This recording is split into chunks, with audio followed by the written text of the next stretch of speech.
हाय, good evening. थोड़ा सा time gap हुआ बीच में, but we are live. In today's class we will learn about NCF, national curriculum framework.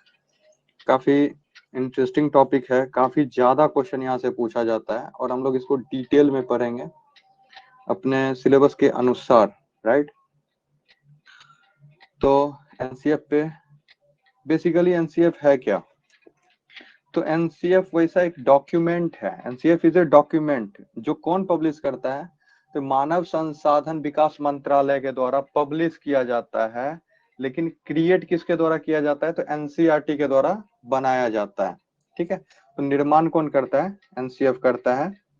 और निर्माण एनसीएफ करता है, लेकिन मानव संसाधन विकास मंत्रालय के शिक्षा विभाग के द्वारा ऐसा पहले एक कमेटी गठित किया जाता है। फिर एनसीएफ राष्ट्रीय पाठ्यचर्या की रूपरेखा तैयार की जाती है और उसके बाद फिर उसका पब्लिश किया जाता है। उसको बना के पब्लिक डोमेन में डाल दिया जाता है, फिर सुधार होता है और फिर इसको एक रूल के रूप में लागू किया जाता है। ठीक है, तो ये है क्या? एनसीएफ है क्या?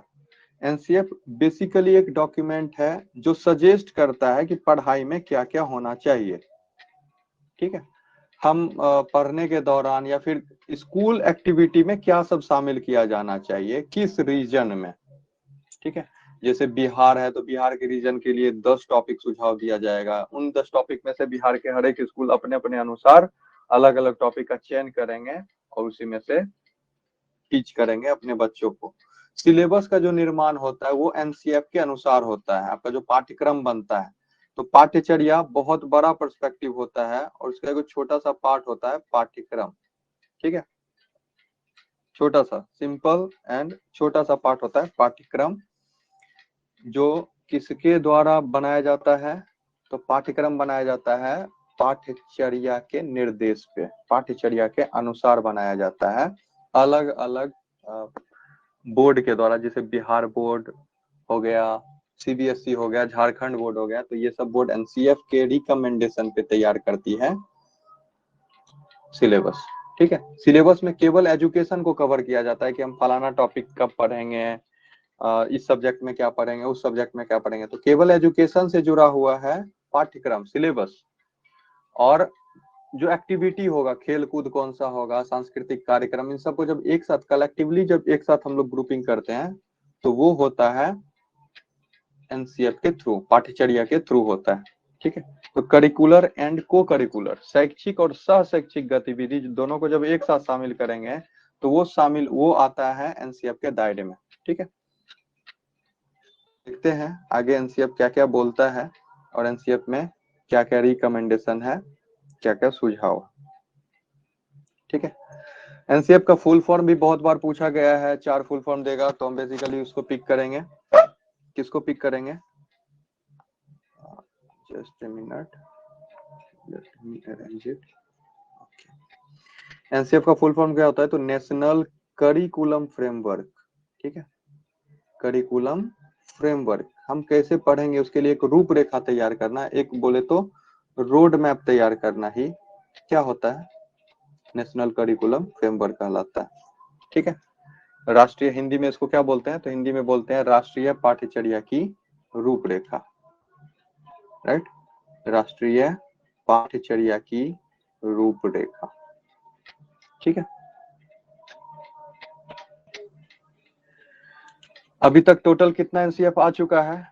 तो अभी तक टोटल 4 एनसीएफ आ चुका है। ऐसा क्वेश्चन में आते रहता है। 4 एनसीएफ का निर्माण किया जा चुका है, बन भी चुका है और उसको लागू भी किया जा चुका है समय के साथ, राइट। एनसीएफ का निर्माण सलाह समिति के सिफारिश पे किया जाता है। ये सलाह समिति का निर्माण, एडवाइजरी बोर्ड का निर्माण कौन करता है?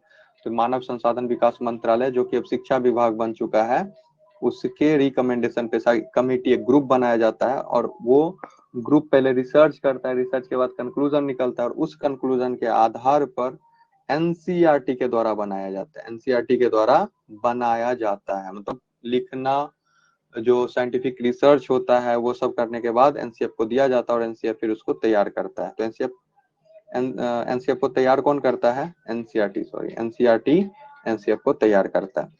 तो सबसे पहला एनसीएफ कब आया था?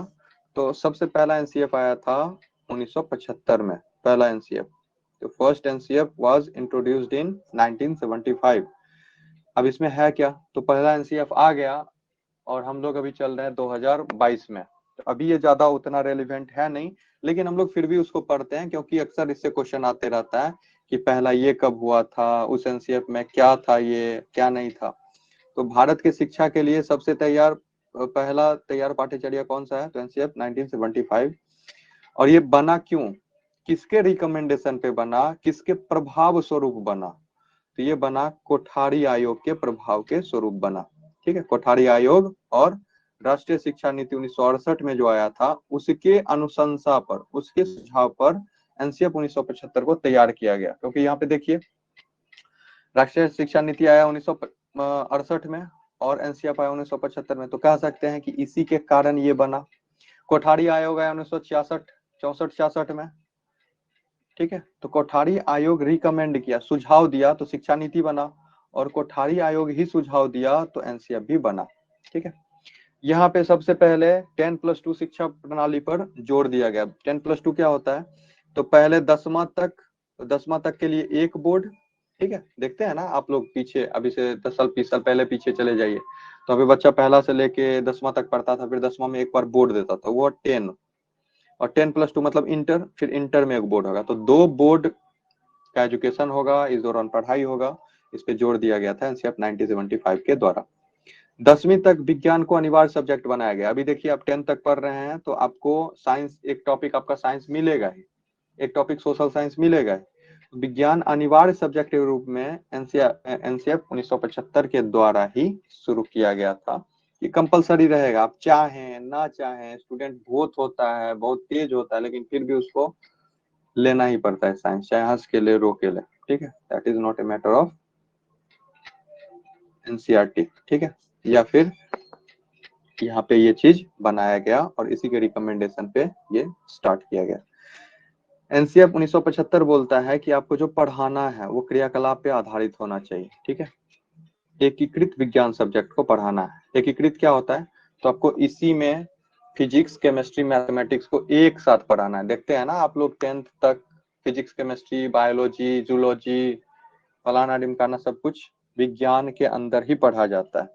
तो विज्ञान एक सब्जेक्ट के रूप में, फिजिक्स, केमिस्ट्री, बायोलॉजी को स्प्लिट नहीं करना है, एक सब्जेक्ट के रूप में एकीकृत शिक्षण करना है। लेकिन वो चीज होना किस पे चाहिए, तो एक्टिविटी पे बेस्ड होना चाहिए। हमको कुछ करके, करवा के बच्चे को प्रैक्टिकल के थ्रू भी सिखाना है। ठीक है, तो ये था एनसीएफ 1975 का कुछ बेसिक पॉइंट्स। आपको इसको बार बार देखते रहना है। It will B hugely beneficial for upcoming exams, जो आपका सीटेट हो गया या बिहार में प्रधान शिक्षक हो गया, इसके वैकेंसी में एनसीएफ से इनॉर्मस अमाउंट में क्वेश्चन आते हैं। ठीक है, देन हम लोग मूव करते हैं एनसीएफ, दूसरे एनसीएफ पे 1988। तो सेकंड एनसीएफ कब आया, 1988 में। और ये किसके रिकमेंडेशन पे आया, अभी देखिए 1988 से जस्ट पहले आया शिक्षा नीति 1986, 1986। ठीक है, तो 1986 शिक्षा नीति के सुझाव पर एनसीईआरटी के द्वारा निर्मित किया गया। हम देख रहे हैं बार बार कि एनसीईआरटी ही बनाता है किसको, एनसीएफ को। तो एनसीएफ का निर्माण किसके द्वारा किया जाता है, एनसीईआरटी के द्वारा। और रिकमेंड कौन करता है, तो इससे पहले जो भी एजुकेशनल बोर्ड गठित किया जाता है, शैक्षिक बोर्ड कमेटी, उसके अनुशंसा पे, उसके सुझाव पे, उसके आदेश पे एनसीईआरटी के द्वारा तैयार किया जाता है। अब जब एनसीएफ 1988 आया तो इसका कहना था कि यहाँ पे विज्ञान शिक्षण का कुछ उद्देश्य होना चाहिए, और वो उद्देश्य क्या होना चाहिए, संज्ञानात्मक, मतलब दिमाग से जुड़े हुए क्षमता का विकास करना। भावात्मक, मतलब बच्चे में इमोशनल डेवलपमेंट हो, बच्चे जो है सब्जेक्ट को सब्जेक्ट के तरह ना लें, सब्जेक्ट से उनका इमोशनल अटैचमेंट हो जाए।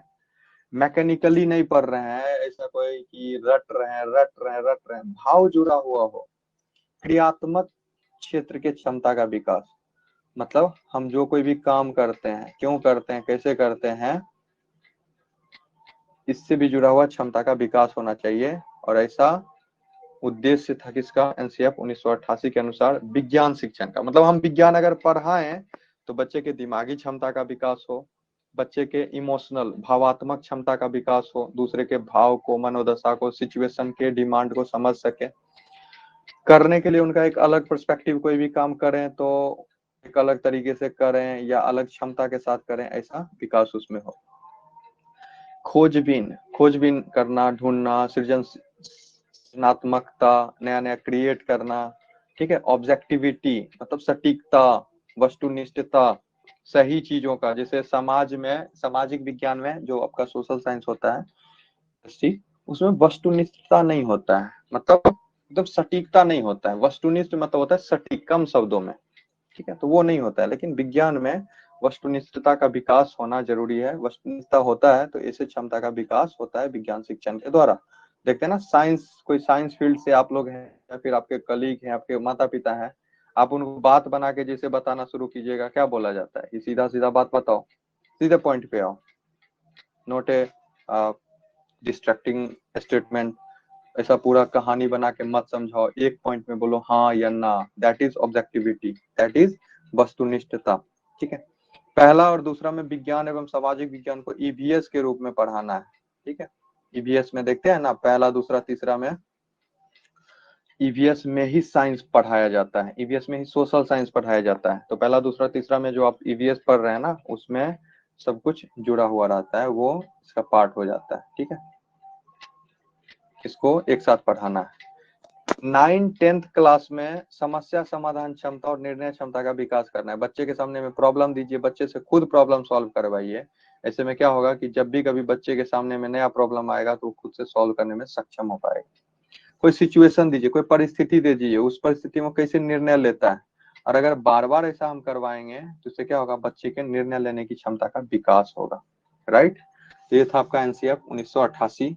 2 एनसीएफ हम पढ़ चुके हैं और अब हम लोग चलते हैं तीसरे एनसीएफ की तरफ, जो था एनसीएफ 2000 में आया था तीसरा एनसीएफ। Any doubt? अगर आपके पास कोई डाउट है, कुछ क्वेश्चन पूछना है, then you can comment it in your chat box, ठीक है। तो तीसरा एनसीएफ किसके सुझाव पे, किसके आदेश पे आया? यशपाल कमेटी के आदेश पे आया, ठीक है। यशपाल कमेटी के प्रभाव एवं सुझाव पर निर्मित किया गया। अब ये निर्मित कौन करेगा? That is NCERT. वो हमेशा एनसीईआरटी ही करता है और इस पॉइंट को हम इसलिए ड्रॉप कर दिए, ठीक है। एनसीएफ 2000 ये किस पे ज्यादा फोकस करता है? तो बोलता है कि विज्ञान और तकनीकी शिक्षण उच्च प्राथमिक स्तर से प्रारंभ हो जाना चाहिए। उच्च प्राथमिक स्तर कब होता है? छठा।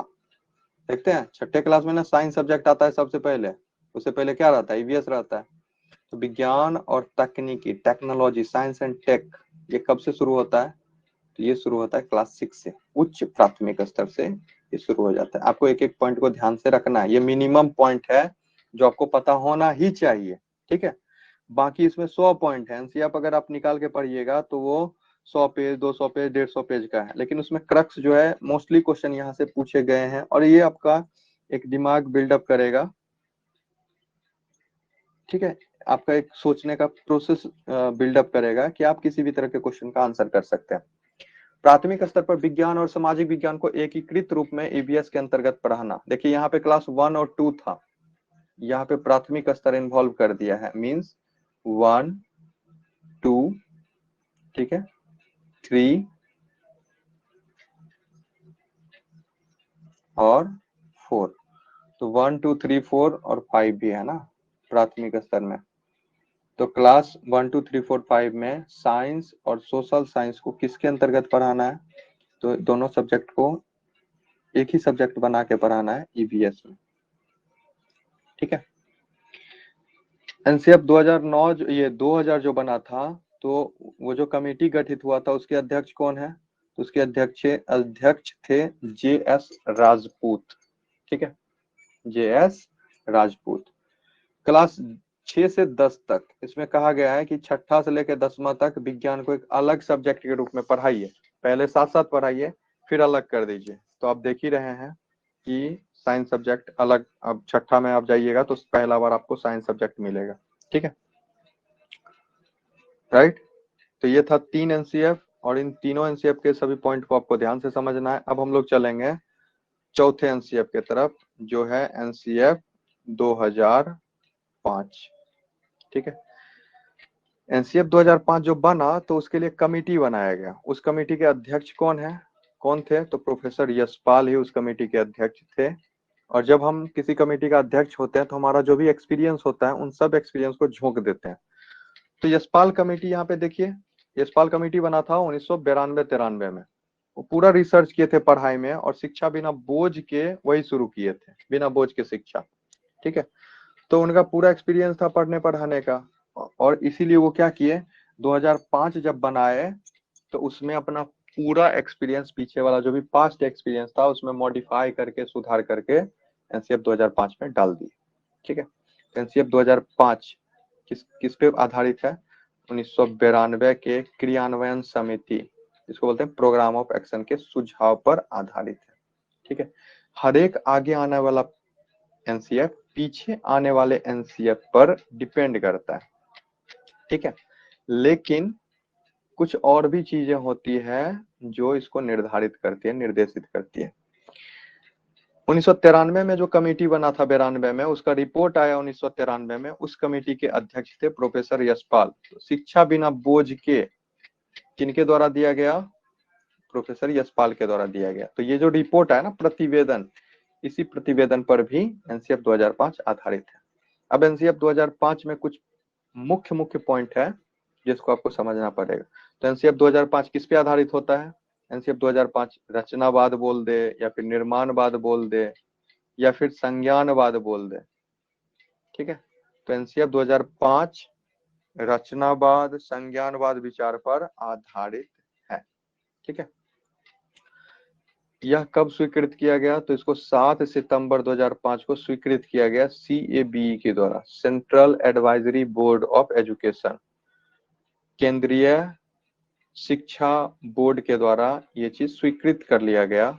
और पूरा एनसीएफ 5 को फंडामेंटल प्रिंसिपल पर आधारित है। ये प्रिंसिपल आपको पता होना चाहिए, जुबान पे होना चाहिए। ठीक है, इस प्रिंसिपल में पहला पार्ट है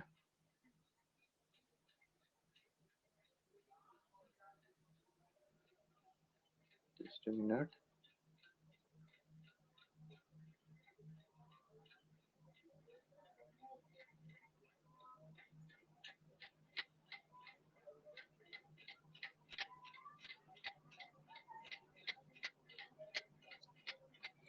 तो इस प्रिंसिपल का पहला पार्ट क्या है? इस प्रिंसिपल में पहला जो पार्ट है वो है विद्यालय एवं अधिगम को, जो स्कूल है, स्कूल और लर्निंग, जो बच्चा सीखता है वो कैसे होना चाहिए, तो उसको वास्तविक जीवन से जोड़ेंगे। ठीक है, किसके वास्तविक जीवन से? बच्चे के वास्तविक जीवन से। जहां पे विद्यालय है उसके आसपास के समुदाय से उसको जोड़ेंगे, क्योंकि विद्यालय में पढ़ने के लिए उसी समुदाय का बच्चा आएगा। अब अगर हम एग्जाम्पल लेने के लिए उस समुदाय का उदाहरण लेंगे तो बच्चा बहुत तेजी से, बहुत अच्छे से सीखेगा। विद्यालय के चार दीवारी के बाहर से जोड़ना, मतलब बच्चे को उसके आसपास के वातावरण से बाहर लेके जाएंगे, स्कूल के वातावरण से बाहर लेके जाएंगे। ठीक है, मान लीजिए कि हमको कोई टॉपिक पढ़ाना है और आसपास में सपेरा समुदाय है, उस समुदाय का बच्चा मेरे स्कूल में आया है। अब अगर हमको पढ़ाना है, लेट से कि हमको पढ़ाना है सर्कल, वृत्त पढ़ाना है, हम क्या करेंगे, एक वृत्त बनाएंगे और वृत्त बना के यहाँ पे वो सांप का फन जोड़ देंगे। बच्चा तुरंत समझ जाएगा कि रे वहां पे सांप जो ऐसे गुर्ची लगा के बैठता है वो भी वृत्त के जैसा होता है। आपको क्या करना है कि आपको स्कूल के सब्जेक्ट को, स्कूल के सिलेबस को बाहर से जोड़ना है। ठीक है, समुदाय से जोड़ना है, वास्तविक जीवन से जोड़ना है। बच्चे से पूछेंगे कि तुम बताओ इसका क्या मतलब समझते हो। ठीक है,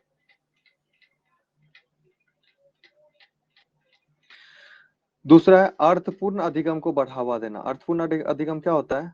तो ऐसे हमको बच्चे को रटवाना नहीं है, बच्चे को एक्सपीरियंस हो, बच्चा खुद से अर्थ निकाले, उसको बढ़ावा देना। ठीक है, और रटने की प्रवृत्ति को खत्म करना, रटवाना नहीं है।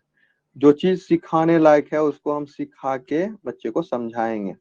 ठीक है, मिट्टी, तो मिट्टी लाल होता है, मिट्टी ब्लू होता है, बच्चा भी बोल रहा है मिट्टी लाल होता है, ब्लू होता है, उसको ले जाइए, मिट्टी को छूने के लिए दीजिए, मिट्टी को पलटने के लिए दीजिए। ठीक है, तो जाके बच्चा अर्थ ग्रहण करेगा, अनुभव ग्रहण करेगा और अच्छे से कायदे से सीखेगा।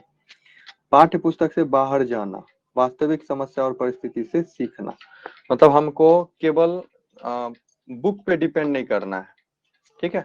टॉपिक देख लिए, टॉपिक को समझ लिया, अब क्या करना है, तो उस टॉपिक के नॉलेज को हमको बाहर लेके चल जाना है, रियल लाइफ का एग्जांपल देंगे, ठीक है, रियल चीजों को दिखाएंगे, टीचिंग एड का यूज करें, केवल किताब से नहीं पढ़ाना है, किताब के बाहर जाना है, किताब को रखेंगे एज ए टूल, थोड़ा सा हेल्प मिलेगा, ठीक है। पाठ्य पुस्तक से बाहर जाना, वास्तविक समस्या एवं परिस्थिति से सीखना। परीक्षा व्यवस्था में सुधार करना, परीक्षा व्यवस्था में सुधार कर सतत और व्यापक मूल्यांकन को, आकलन को यूज करना। ये क्या होता है, तो आपको केवल बच्चे से महात्मा गांधी का जन्म कब हुआ था मत पूछिए, क्योंकि ये रटने पे डिपेंड करता है। अब जो बच्चा रटेगा नहीं तो उसको समझ में नहीं आएगा, ठीक है। आप केवल एसेस करने के लिए परीक्षा केवल उसके एजुकेशनल पार्ट का मत लीजिए, बच्चा ये भी देखिए बच्चे कि बच्चा कैसे बात करता है, ये भी देखिए कि बच्चा कैसे दोस्त बनाता है, फ्रेंड बनाता है, ठीक है। तो आपको इसको देख के सोच के चलना है। हर एक पार्ट को कंसीडर कीजिए कि बच्चा बातचीत कैसे करता है, उसका फ्रेंड सर्किल कैसा है, उसका जो कल्चरल इवेंट स्कूल में होता है, सांस्कृतिक कार्यक्रम या अलग अलग प्रोग्राम होता है, उसमें बच्चा कितना ज्यादा पार्टिसिपेट करता है, सब चीजों पे ध्यान दीजिए। इसीलिए बोलते हैं सतत और व्यापक आकलन, मूल्यांकन, ठीक है। बच्चों में लोकतांत्रिक और संवैधानिक मूल्य का क्या करना है, विकास करना है। ये क्या होता है, लोकतांत्रिक और संवैधानिक मूल्य, तो देखिए लोकतंत्र का मतलब होता है सबका शासन, ठीक है। लोक मतलब आदमी, तंत्र मतलब समूह, ग्रुप, ठीक है। लोकतंत्र में हमको सबको लेके चलना है। एजुकेशन में बच्चे के अंदर ऐसा भाव विकसित करना है, बच्चा किसी को अमीर गरीब, ऊंच नीच, लड़का लड़की के रूप में ना देखे, बच्चा ये समझे, ये सोचे, इन चीजों को समझे कि ये सब मेरे दोस्त हैं, मेरे क्लासमेट हैं, इससे ज्यादा कुछ नहीं, ठीक है। सबको वैल्यू मिलना चाहिए, ठीक है, किसी को क्रिटिसाइज नहीं करेंगे, राइट। नेक्स्ट पॉइंट पे आते हैं, देखिए यहाँ पे बोलता है कि एनसीएफ टीचर को क्या मानता है, सुगम करता या सुविधादाता बोलता है, ठीक है। आपसे क्वेश्चन पूछेगा कि एनसीएफ के अनुसार शिक्षक क्या होता है, तो शिक्षक होता है सुगम करता, शिक्षक या तो होता है सुविधादाता, राइट। चलिए, एनसीएफ के अनुसार अधिगम सक्रिय, लर्निंग जो होता है वो सक्रिय, एक्टिव प्रोसेस है और सामाजिक परिवेश में ही होता है, संभव है, ठीक है। लर्निंग कहाँ पे संभव है, तो लर्निंग सामाजिक परिवेश में ही संभव है, अकेले बच्चा नहीं सीख सकता है। जब भी बच्चा सीखेगा तो क्लास में सीखेगा, जब भी बच्चा सीखेगा तो समूह में सीखेगा, दो बच्चा सीखेगा एक साथ, तीन बच्चा सीखेगा। एक बच्चे को अकेले अगर रूम में पैक करके छोड़ दें तो फिर बच्चा सीख नहीं पाएगा, ऐसा एनसीएफ मानता है। एक्टिवली सीखता है, बच्चे को बैठा कर रटवा रहे हैं, रटवा रहे हैं, रटवा रहे हैं, वो पैसिव हो गया, वो निष्क्रिय हो गया, ठीक है, सक्रिय नहीं है। बच्चे को सक्रिय करना है, बच्चे से काम करवाना है, बच्चे को नया नया एक्टिविटी देना है, उससे बच्चा अपना कुछ लॉजिक लगाएगा, सोचेगा। एनसीएफ ने अपनी समझ किससे प्राप्त की है, रचनावाद से प्राप्त की है। ये नहीं रहे ऑप्शन में तो संज्ञानवाद से प्राप्त की है, ये भी नहीं रहे ऑप्शन में तो निर्माणवाद से प्राप्त की है, ठीक है। तो समझ रहे हैं। अगला, एनसीएफ के अनुसार त्रुटि महत्वपूर्ण होता है, जो बच्चा गलती करता है ना वो इंपॉर्टेंट होता है, एनसीएफ मानता है। तो आप ये गलती करे और बच्चे को डंडा से चप्पल से पीट रहे हैं, झोटा पकड़ के इसे घुमा रहे हैं, ये सब नहीं करना है। गलती कर रहा है, क्योंकि अगर बच्चा गलती कर रहा है तो इसका मतलब है कि बच्चा सीख रहा है, ठीक है। सीखने के दौरान ही आप गलती करते हैं। अब देखिए घर में लोग रोटी बना रहे हैं, रोटी बनाने में नमक कभी आप डाले हैं, रोटी बनाने में कभी आप चीनी डाले हैं, नहीं डाले हैं, क्योंकि अब हम रोटी बनाना अच्छे से जानते हैं, क्या पढ़ना है, कैसे पढ़ना है। स्टार्ट कीजिए, सोचिए कि जब पहला बार आप रोटी बनाने के लिए आटा गूंथे थे तो उसमें जितना पानी चाहिए था उससे या तो कम दे दिए या बहुत ज्यादा दे दिए, कि अब उसमें आटा मिला रहे हैं, आटा मिलाते मिलाते आटा ज्यादा हो गया, आप पानी फिर डाल दिए, अब पानी ज्यादा हो गया। तो सोचिए उस टाइम पे बहुत ज्यादा गलती होता था, अब गलती नहीं होता। अब हम लोग उसी हिसाब से, उसी अनुपात में ये डालते हैं, ठीक है। या कोई भी काम है, तो काम जब हम पहला पहला बार कर रहे होते हैं, शुरू के टाइम में कर रहे होते हैं, तो ही गलती होता है, राइट। तो त्रुटि बहुत इंपॉर्टेंट होता है। ये पहले तो ये चीज बता देता है कि बच्चा गलती कर रहा है, इसका मतलब बच्चा सीख रहा है, ठीक है। गलती नहीं करेगा तो इसका दो चीज निकलेगा निष्कर्ष, या तो वो चीज को बहुत अच्छे से वो जानता है या वो चीज कर ही नहीं रहा है। अगर हम कोई काम करवे नहीं करेंगे जाओ, गलती कहाँ से हो गया, तो यहाँ पे गलती ही नहीं होगा, क्योंकि बच्चे के विचार की अंतर्दृष्टि देते हैं कि बच्चा सोच कैसे रहा है। ठीक है, गलती से ये चीज पता चलता है। बच्चा बोल दिया 2+2=9, पूछेंगे कैसे हो गया रे, तो बताएगा सर ऐसे ऐसे हो गया, ये किए तो ये हुआ। तो गलती बच्चे के सोच को दर्शाता है, कैसे बच्चा अंतर्दृष्टि अपने उसके अंदर के आवाज को बताता है, सोचने के तरीकों को बताता है, कितना ज्ञान है उसके पास ये चीज बता रहा है। ठीक है, समस्या और समाधान के बारे में बता रहा है, टीचिंग मेथड के बारे में बता रहा है। बच्चा गलती कर रहा है इसका मतलब है कि सीखने में भी कहीं प्रॉब्लम हुआ है। हो सकता है कि एज ए टीचर हम कुछ गलत पढ़ा दिए, या एज ए टीचर हम कुछ सब कुछ सही पढ़ा रहे हैं, लेकिन बच्चा उस तरीके से सीख नहीं रहा है। राइट, ठीक है।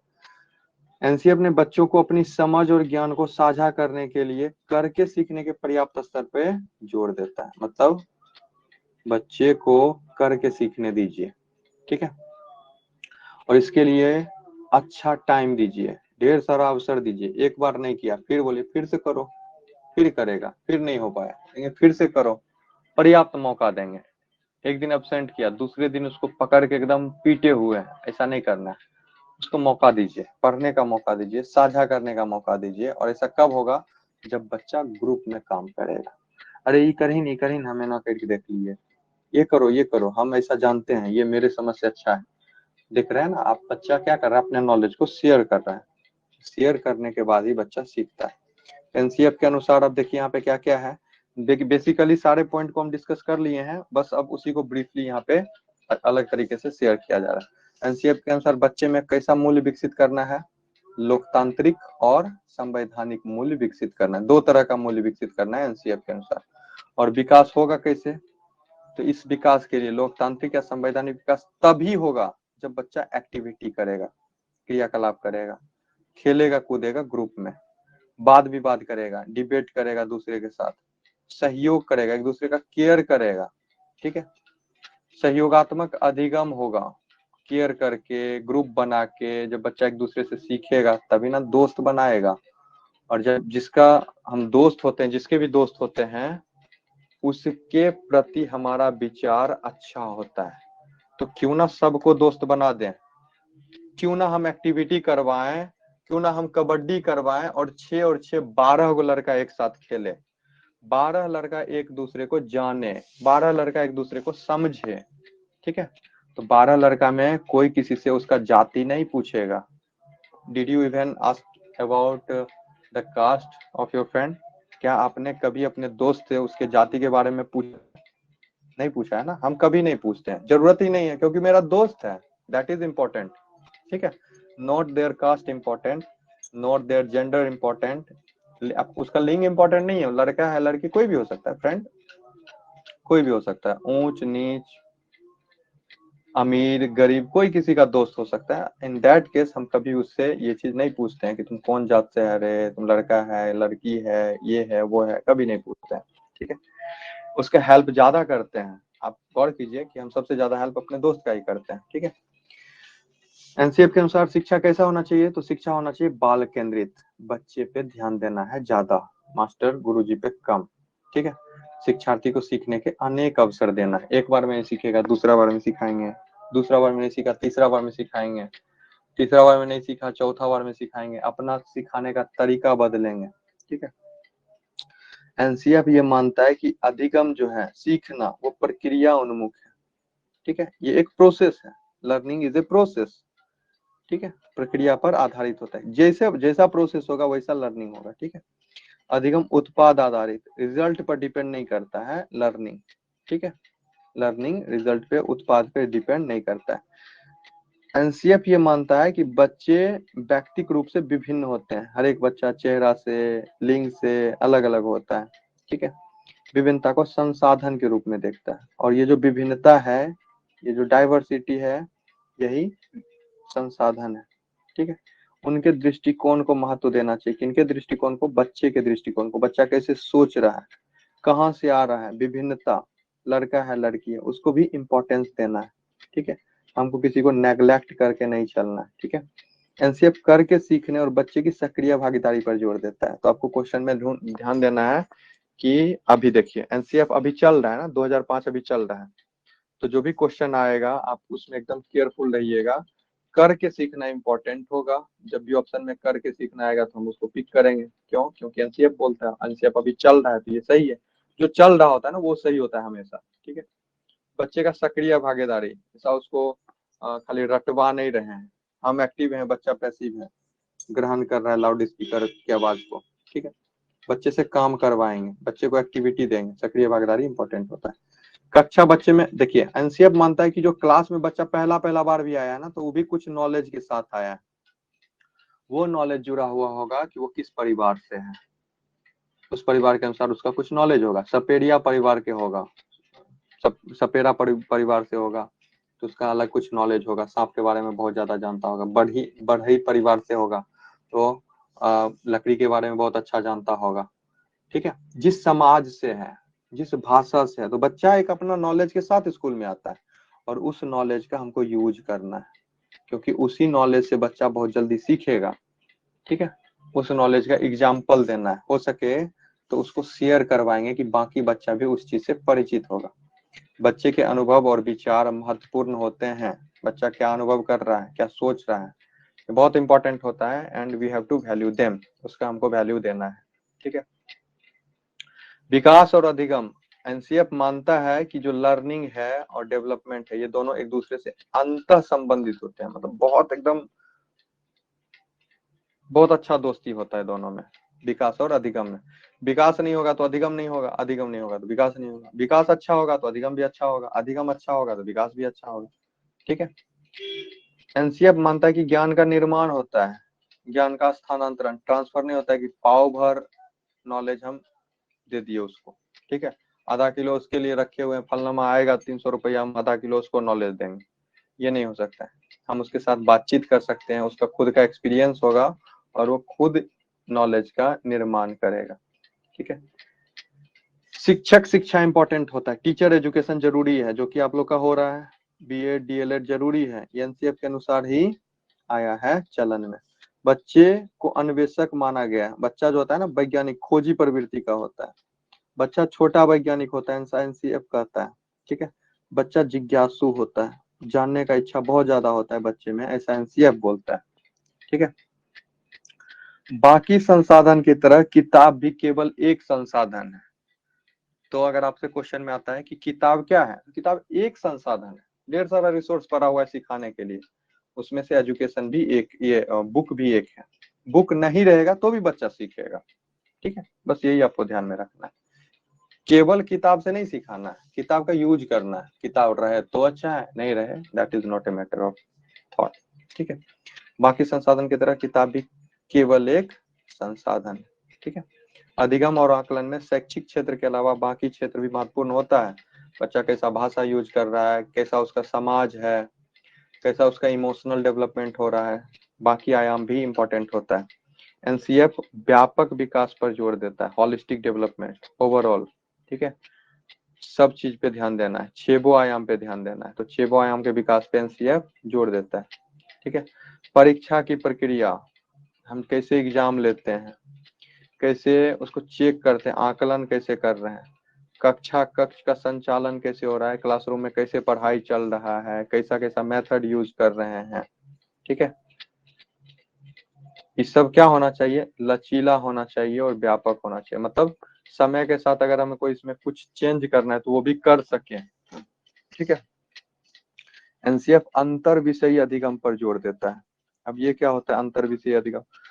अंतर विषयी अधिगम होता है एक सब्जेक्ट को दूसरे सब्जेक्ट के हेल्प से पढ़ाना। हम मैथ पढ़ा रहे हैं, ठीक है, मैथ पढ़ाने के लिए हमको क्या कर लेना है, मैथ पढ़ाने के लिए हमको यूज कर लेना है साइंस का, हमको यूज करना है सोशल साइंस का, हिंदी के किसी कहानी का यूज कर रहे हैं मैथ पढ़ाने के लिए। एक सब्जेक्ट को पढ़ाने के लिए दूसरे सब्जेक्ट का यूज कर रहे हैं। कोई बच्चा गणित में बहुत अच्छा है और हमको पढ़ाना है हिंदी, हिंदी में भूगोल है, गणित का उदाहरण लेके उसको हिंदी समझा रहे हैं। कोई बच्चा समाज शास्त्र में बहुत अच्छा है, क्या करना है, समाज शास्त्र का हेल्प लेके उसको गणित समझा देना है, ठीक है। सोशल साइंस का हेल्प ले लिए, फिजिक्स का हेल्प ले लिए, केमिस्ट्री का हेल्प ले लिए, साइंस का हेल्प ले लिए, उसके हेल्प से दूसरा सब्जेक्ट, दूसरे सब्जेक्ट के हेल्प से दूसरे सब्जेक्ट को सिखाना है, समझाना है, ठीक है। व्यापक विकास के लिए अंतर विषय अधिगम बहुत इंपॉर्टेंट होता है। इससे बहुत तरह का फायदा है। एक तो फायदा ये होगा कि बच्चा कोई सब्जेक्ट को कम नहीं आंकेगा। जो साइंस बैकग्राउंड का है वो भी पढ़ रहा है तो उसमें सोशल साइंस का एग्जाम्पल आ रहा है, उदाहरण आ रहा है, तो बच्चे को ये नहीं लगेगा कि साइंस वाला बहुत तेज होता है, ठीक है। साइंस वाला ही नहीं समझेगा कि सोशल साइंस वाला भूसकोल होता है। क्यों? क्योंकि यहाँ पे एक सब्जेक्ट को पढ़ाने के लिए दूसरा सब्जेक्ट का हेल्प लिया जा रहा है। बच्चा सोचेगा कि सब सब्जेक्ट महत्वपूर्ण है, तब ना विज्ञान पढ़ाने के लिए सोशल साइंस का हेल्प ले रहे हैं सर। दूसरा फायदा ये भी है कि जो बच्चा विज्ञान को सही तरीके से नहीं समझ पा रहा है, हो सकता है वो समाज समझ रहा हो अच्छे से, तो उसके हेल्प से विज्ञान भी अच्छा सीख लेगा। हिंदी अच्छा समझ रहा है, उसके हेल्प से वो ये इधर अच्छा समझ रहा है। तो सब्जेक्ट जो होता है वो अंतर विषय तरीके से हमको पढ़ाना है, राइट। अब देखिए यहाँ पे और भी एक कुछ पॉइंट लिखा हुआ है। एनसीएफ के अनुसार बुक जो होता है, बुक हो गया, किताब, जो भी किताब आप यूज कर रहे हैं, ठीक है, वो हो गया, या फिर समुदाय हो गया, किस समुदाय का है बच्चा, स्कूल के आसपास में कौन सा समुदाय है, ठीक है, वो समुदाय हो गया। संस्कृति, किस संस्कृति में पढ़ रहा है, किस संस्कृति में बढ़ रहा है, विकास हो रहा है, कौन से सभ्यता से जुड़ा हुआ है, कौन सा भाषा वो जानता है, कितना ज्यादा भाषा जानता है, भोजन में किस किस चीज को वो समझता है, जानता है, परिचित है, किस समाज से आ रहा है, ठीक है, बच्चा कैसा है, लड़का है, लड़की है, अमीर है, गरीब है, कोई भी है, बच्चा है। और विविधता, तो दो बच्चे के बीच में जो अंतर है वो विविधता कहलाता है, चाहे जिस भी पक्ष में अंतर हो। विविधता के बारे में हम लोग पीछे पढ़ चुके हैं। तो ये सब क्या है, ये सब एक संसाधन है, ठीक है। इट इज ए रिसोर्स, हमको इसका उपयोग करना है, हमको एक बच्चे का उपयोग करके दूसरे बच्चे को सिखाना है। लेट्स से कि एक बच्चा अगर जान रहा है मैथिली, ठीक है, एक बच्चा मैथिली जान रहा है, इसके हेल्प से हमको दूसरे बच्चे को मैथिली सिखाना है, ठीक है। हो गया एक बच्चा यूजफुल। एक बच्चा जान रहा है सर्प के बारे में, सांप के बारे में जान रहा है कि कौन सा सांप काटता है तो विष लगता है, विष को कैसे दूर करना है।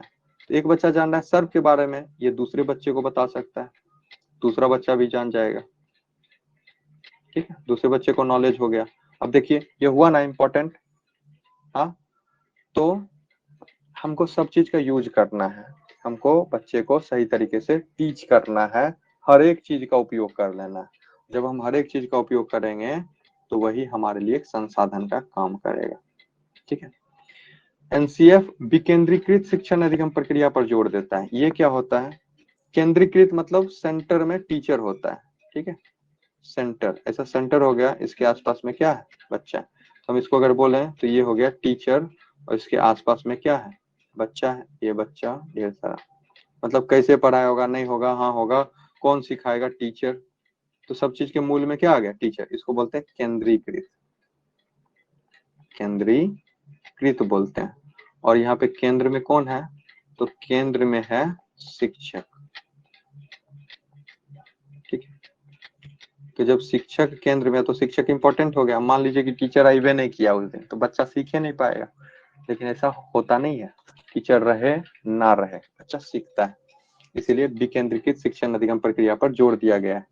एक बच्चा दूसरे बच्चा से सीख लेगा, ठीक है, एक बच्चा बेंच से सीख सकता है, एक बच्चा समाज में सीख सकता है, ठीक है, एक बच्चा टीचर के साथ भी सीख सकता है, एक बच्चा क्रियाकलाप से सीख सकता है, ठीक है। तो देख रहे हैं कितना सारा सेंटर बन चुका है, केंद्र बन चुका है सीखने सिखाने के लिए, ढेर सारा रिसोर्स आ गया है। That is decentralised education process, ठीक है। विकेंद्रीकृत शिक्षण अधिगम प्रक्रिया मतलब सिखाने के लिए केवल आपको ही नहीं रटवाना है, पढ़ाना है, ठीक है। वहाँ पे ढेर सारा बच्चा है, कोई एक्टिविटी करवा दीजिए, वाद विवाद करवा दीजिए, कोई ग्रुप एक्टिविटी करवा दीजिए, बच्चा एक दूसरे का हेल्प लेके सीख लेगा। और एनसीएफ ये कहता है कि शिक्षा का केंद्र केवल शिक्षक नहीं होता है, बाकी भी इंपॉर्टेंट चीजें हैं जिससे बच्चा सीख सकता है। बच्चा अपने वातावरण से भी सीखता है, केवल टीचर से नहीं सीखता है, ठीक है। तो हमको क्या करना है, जब बच्चा वातावरण से सीख रहा है तो हमको बच्चे के लिए समृद्ध वातावरण का निर्माण करना है।